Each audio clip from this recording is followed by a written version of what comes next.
ആദിത്യ താക്കറെക്കെതിരെ ആരോപണവുമായി വീണ്ടും ദിശ സാലിയന്റെ കുടുംബം. ആരോപണത്തിൽ തെളിവുകൾ ആവശ്യപ്പെട്ട് ഉദ്ധവ് താക്കറെ തന്നെ അപകീർത്തിപ്പെടുത്താനുള്ള ശ്രമമാണെന്നും നിയമപരമായി നേരിടുമെന്നും ആദിത്യ താക്കറെ. 5 വർഷത്തിന് ശേഷം ദിശയുടെ മരണം വീണ്ടും ഒരു രാഷ്ട്രീയ വിവാദത്തിന് തിരികൊളുത്തിയിരിക്കുകയാണ്. നേതാവും മുൻ മന്ത്രിയുമായ ആദിത്യ താക്കറെക്കെതിരെ കേസെടുക്കണമെന്നാവശ്യമായി ദിശ സാലിയന്റെ കുടുംബം രംഗത്തെത്തിയതിന് പിന്നാലെയാണ് ശിവസേന നേതാക്കളുടെ പ്രതികരണം. ബോളിവുഡ് താരം സുശാന്ത് രജ്പുത്തിന്റെ മുൻ മാനേജർ ദിശയുടെ മരണത്തിൽ പുനരന്വേഷണം ആവശ്യപ്പെട്ടാണ് ദിശയുടെ പിതാവ് ഹർജി നൽകിയിരിക്കുന്നത്.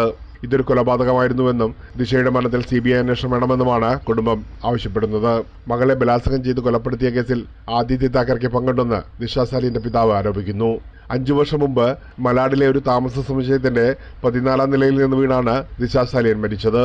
2023 മുംബൈ പോലീസിന്റെ 3-അംഗ പ്രത്യേക അന്വേഷണ സംഘം ഇതൊരു അപകട മരണമാണെന്ന് സ്ഥിരീകരിച്ചിരുന്നു. ഇതിനെതിരെയാണ് പുനരന്വേഷണം ആവശ്യപ്പെട്ട് കുടുംബം ബോംബെ ഹൈക്കോടതിയിൽ ഹർജി നൽകിയിരിക്കുന്നത്. എന്നാൽ സംഭവത്തിൽ മകൻ ആദിത്യ താക്കറെക്ക് പങ്കുണ്ടെന്ന ആരോപണങ്ങൾ ശിവസേന മേധാവി ഉദ്ധവ് താക്കറെ നിഷേധിച്ചു. കേസുമായി തന്റെ കുടുംബത്തിന് യാതൊരു ബന്ധമില്ലെന്നും ആരോപിക്കുന്നവർ തെളിവുകൾ സഹിതം മുന്നോട്ട് വരണമെന്നും താക്കറെ ആവശ്യപ്പെട്ടു. തന്നെ അപകീർത്തിപ്പെടുത്താനുള്ള ശ്രമമാണെന്നാണ് ആദിത്യ താക്കറെയുടെ വിശദീകരണം. सकाळी पण बोललेलो आहे आणि मला वाटतं 5 वर्ष बदनामीचा प्रयत्न चालू आहे. ठीक आहे, त्यांना बोलू दे, आम्ही बोलू. വിഷയം കോടതിയിലെത്തിയാൽ നിയമപരമായി നേരിടുമെന്നും ആദിത്യ പറഞ്ഞു. ദിശയുടെ മരണം 5 വർഷത്തിന് ശേഷം വീണ്ടും രാഷ്ട്രീയ വിവാദത്തിന് തിരികൊളുത്തിയിരിക്കുകയാണ്. പ്രേംലാൽ, കൈലി ന്യൂസ്, മുംബൈ.